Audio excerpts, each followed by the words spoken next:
Hi everybody, I'm Kathy Resnicek. And I'm Richard Pressler. And we are here talking today about Assignment 3 in Module 4 in the Tapped Wired Networking program.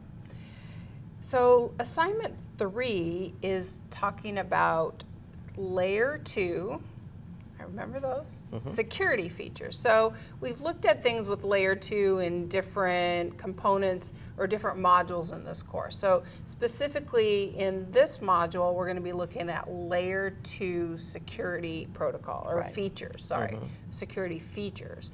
So what is the student going to explore in this particular assignment? We're going to explore 3 features that are critical to securing a Layer 2 network.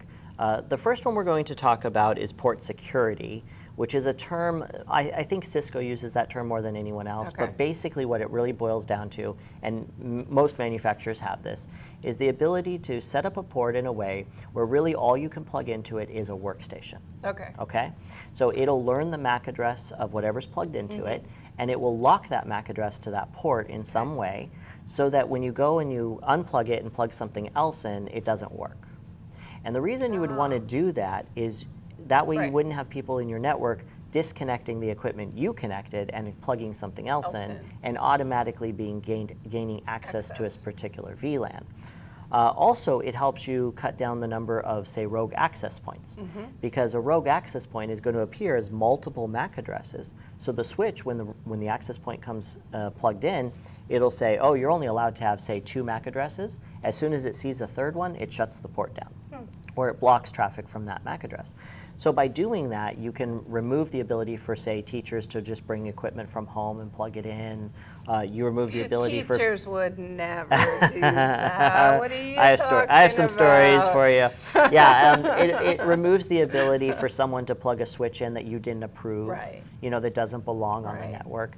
It also, in some ways, can protect the switch from being affected by a loop that's an accidental loop. Like someone taking a port on the wall and going to another port and just kind of bridging them together and creating a loop on your network, which I have seen several times. So, so some of these features can help protect you from that. The second feature we're going to talk about is ARP inspection. So we learned a little bit about address resolution protocol in a previous assignment.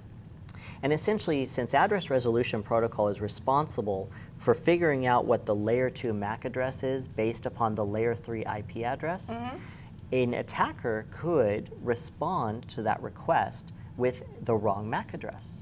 In other words, it could impersonate, at layer 3, it could impersonate a router.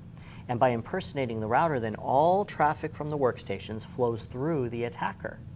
Well, there's a way on the network to essentially look for those requests and verify which ones are authorized and which ones are not authorized, and build a table of them so that you don't end up with an ARP request, or an ARP poison, really, is what it is, where someone is trying to take over the role of a router on your network, because that first hop is so critical. Every packet leaving a network has to go to that first hop, and so it's a prime target for attackers. And then the other protocol we're going to talk about is Dhcp Snooping.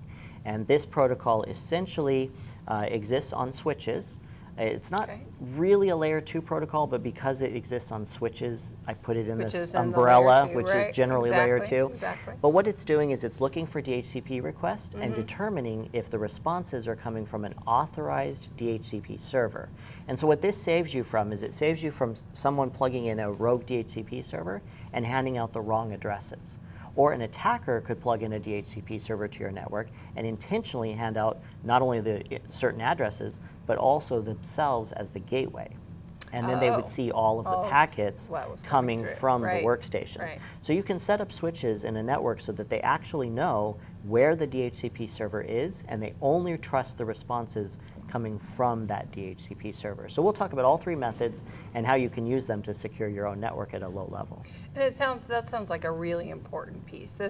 All of this is important because we've got to keep the business of education going. I mean, all businesses want to stay up and running, but it's really important in a K-12 setting to make sure that students and teachers, and that we give teachers what they need so they don't do the rogue stuff. Right. Yep. But to keep everything up and running and keep it safe, because you know, all of our data we have on all of our students is so important and so critical to keep safe. Yeah, and we are talking about very low-level things, yeah, but they're good practices, and most of them don't require a lot of additional administrative time. Once they're set up, you can generally just, you know, not deal with it on a day-to-day basis. But it does take a little bit of work to get them set up and running. Sounds good. Good.